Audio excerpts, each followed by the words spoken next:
Welcome to the truth about sustainable fast fashion. So, in today's episode, we're zooming out to look at a bigger picture of sustainability in the fashion industry, the frameworks, the expectations, and the challenges that come with measuring impact in a fast-paced retail environment. So, over the past few months, there's been heighned interest in how brands are sustainability credentials and what those evolutions actually mean. So, these moments open the door for important discussions and about accountability, transparency, and consumer trust. So, to help us navigate this landscape, today I'm joined by Elif. She is a sustainable brand coach for small and medium-sized enterprise and the founder of Wintermode, a gender-inclusive sustainable brand.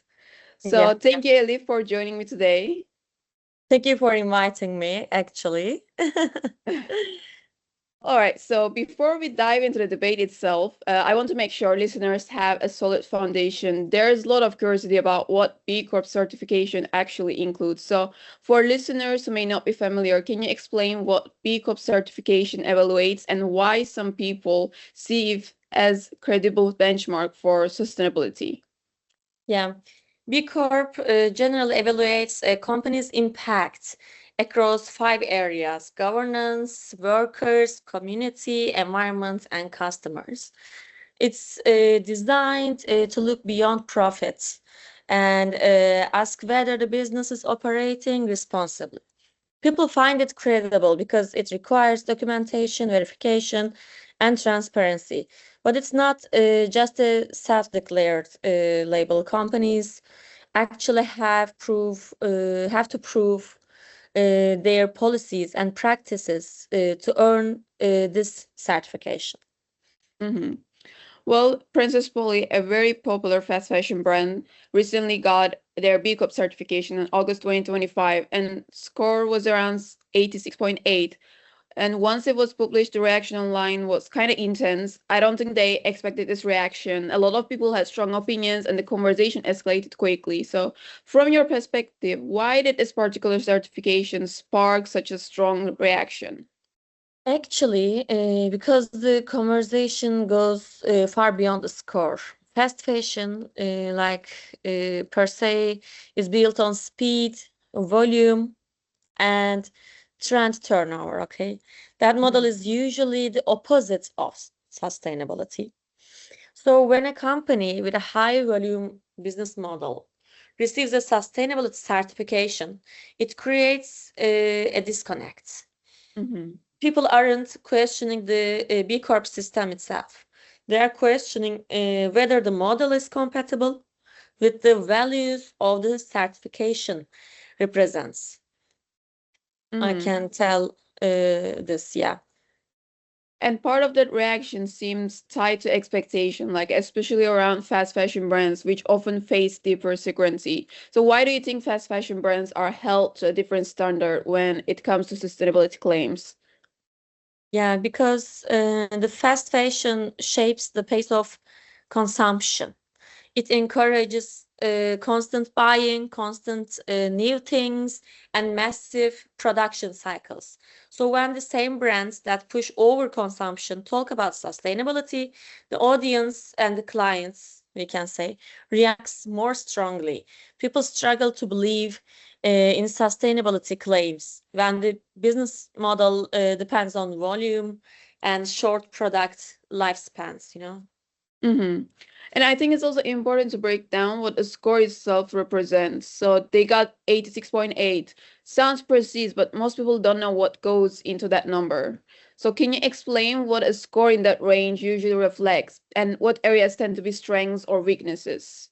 Yeah, actually scores in like range between 80 to 90 usually mean the fundamentals are in place.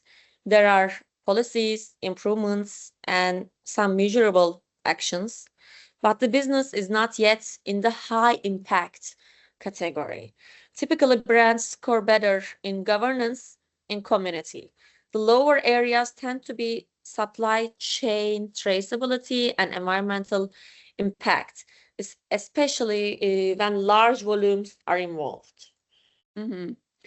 And like any rating system, it has its limitations, I think. So something the public doesn't always see. And what are some limitations of the B Corp assessment so that consumers may not be aware of? Yeah, I see actually there are three main limitations. First of all, it doesn't measure production volume, the B Corp framework I'm talking about. So a company producing millions of items can still score well. Second of all, it rewards policies as much as outcomes. Having a policy can earn points even if the real world impact is limited. And the third, I see, it doesn't challenge the business model itself. So companies built on high turnover can still fit within the scoring system. Mm-hmm.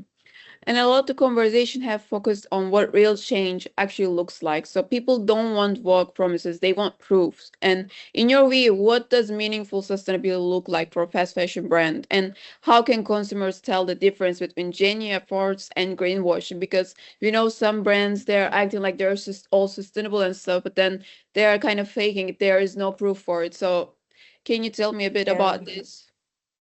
Actually, meaningful sustainability starts with reducing volume, producing less, producing better, and designing products that last longer.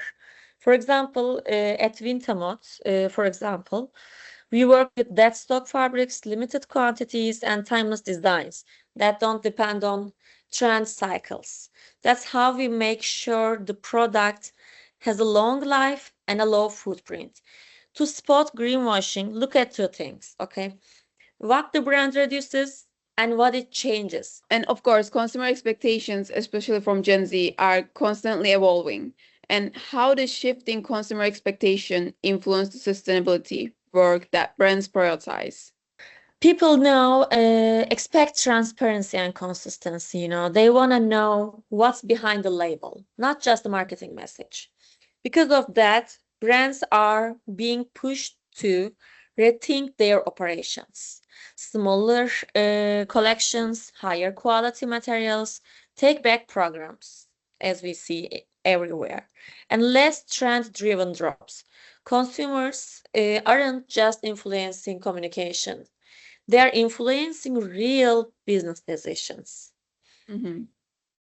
And what do you think about fast fashion brands? What they can do to be more sustainable? Because as you said, it's more important to be sustainable while uh, by producing less products. But then with the fast fashion brands, this is kind of not possible. So what they can do to at least put more efforts towards sustainability. Actually, sustainability isn't a badge. It's like a rhythm in the industry. The slower and more intentional we consume, the more the system changes. Instead of listening to how sustainable a brand claims to be, look at how much they produce, how long their product lasts, and whether they are truly reducing their impact. Every choice matters, and every choice shapes this industry, I can tell. Mm-hmm. Well, talking through all of this really shows how complex the sustainability landscape is, and certifications like B Corp aren't perfect, but then they do create structure and push brands to improve. So, what do you hope listeners take away from this discussion as they think about sustainability and their own purchasing choices? Actually, it's like at the end of the day, sustainability is not about perfection. It's about direction. If every brand takes one honest step forward and every consumer makes one conscious choice, the industry has to shift, and it will.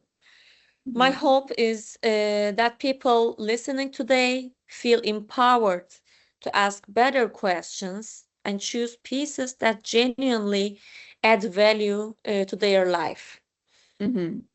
Well, Elif, thank you so much for sharing your insights, and understanding these systems and their limitations help all of us make more informed decisions.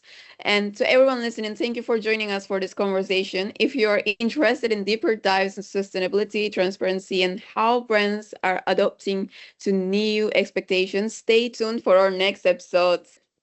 Thank you. Thank you so Bye. much. Bye bye.